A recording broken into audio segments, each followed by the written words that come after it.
দাসপুরের চাইপাটে স্বাস্থ্যকেন্দ্র নির্মাণকে কেন্দ্র করে উত্তেজনা ও বিক্ষোভ। ঘটনা পশ্চিম মেদিনীপুর জেলার দাসপুর 2 নম্বর ব্লকের চাইপাট গ্রাম পঞ্চায়েত এলাকায়। দাসপুর 2 নম্বর ব্লকের চাইপাট 5 নম্বর অঞ্চলের 105 নম্বর বুথে বেলডাঙ্গা চন্দ্রেশ্বর খালের ধারে ওই এলাকার দাবি মেনে একটি স্বাস্থ্যকেন্দ্র নির্মাণ করার সিদ্ধান্ত নেওয়া হয়, কিন্তু জায়গার নির্বাচন ও নির্মাণকে কেন্দ্র করে কোনো রকম সরকারি নথি ছাড়াই কাজ শুরু করায় এলাকার মানুষ প্রতিবাদ করেন।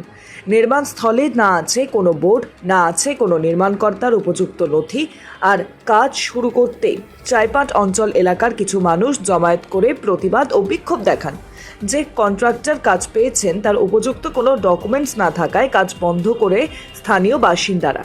কন্ট্রাক্টর কোনো কাগজই স্থানীয় সূত্রে যেটা জানা যাচ্ছে যে অন্য কোনো খাস জায়গায় কাগজ দেখিয়ে খালপাড়ে ওই স্বাস্থ্যকেন্দ্রটি করার চেষ্টা চলছে।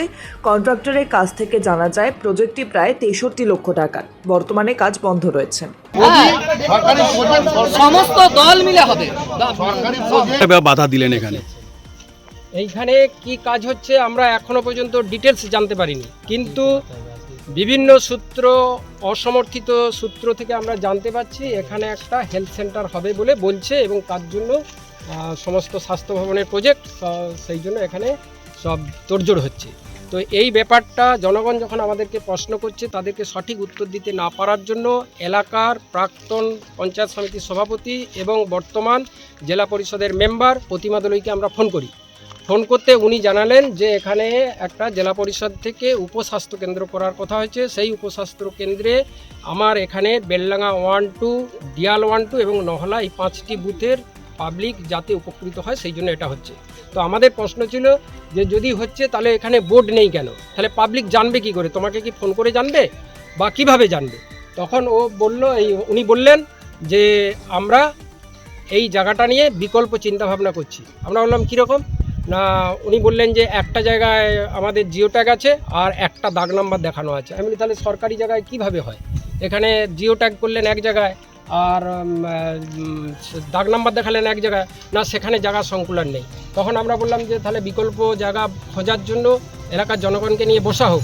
উনি বললেন ঠিক আছে, তাহলে আপনারাও দেখুন আমিও দেখছি। কিন্তু আজকে আবার 4 দিন কেটে যাওয়া গেল ফোন হওয়ার পর, তাতেও দেখছি আজকে পুরো দমে পাবলিক ওদের লেবার কাজ করছে। লেবারকে যখন কন্ট্রাক্টরের কথা বললাম, কন্ট্রাক্টর এখানে নেই। যে দায়িত্বপ্রাপ্ত ওনাকে ডাকতে বললাম, উনিও আসেনি, এখনও পর্যন্ত বোর্ড পড়েনি। আমাদের লাস্ট কথা হচ্ছে যে এটা কি হচ্ছে পাবলিক জানুক। দ্বিতীয় হচ্ছে এই হেলথ সেন্টারের আমরা সবাই পক্ষে এলাকায় হোক, কিন্তু তার নিয়ম মেনে হোক, সরকারি নিয়ম অনুযায়ী হোক। আর যদি এই ইরিগেশন জায়গার উপর করতেই হয় তাহলে আর বিকল্প জায়গা দেখে, কোনো খাস জায়গা আছে কিনা সেটা দেখে 2 দিন পরেই করা হোক।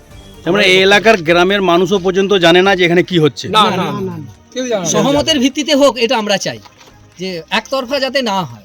আপনার নাম? আমার নাম জগনমোহন ভৌমিক, আমি প্রাক্তন পঞ্চায়েত মেম্বার, এই এলাকার বাসিন্দা।